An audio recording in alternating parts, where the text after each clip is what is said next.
লন্ডনে কাল বৈঠকে বসছেন অন্তর্বর্তী সরকারের প্রধান উপদেষ্টা ডক্টর মোহাম্মদ ইউনূস ও বিএনপির ভারপ্রাপ্ত চেয়ারম্যান তারেক রহমান।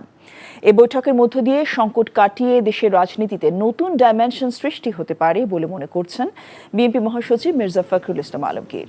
সংস্কার, আগামী জাতীয় নির্বাচন সহ চলমান নানা ইস্যুতে অন্তর্বর্তী সরকার ও বিএনপি নেতাদের মধ্যে যখন টানাপোড়েন চলছে, তখন লন্ডনের এই বৈঠক গুরুত্বপূর্ণ বলে মনে করছেন অনেকেই।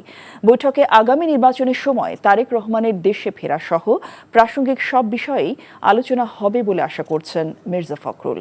বৈঠকের সময় নির্ধারণ হবার পরই বুধবার লন্ডনে গেছেন বিএনপি স্থায়ী কমিটির সদস্য আমির খসরু মাহমুদ চৌধুরী।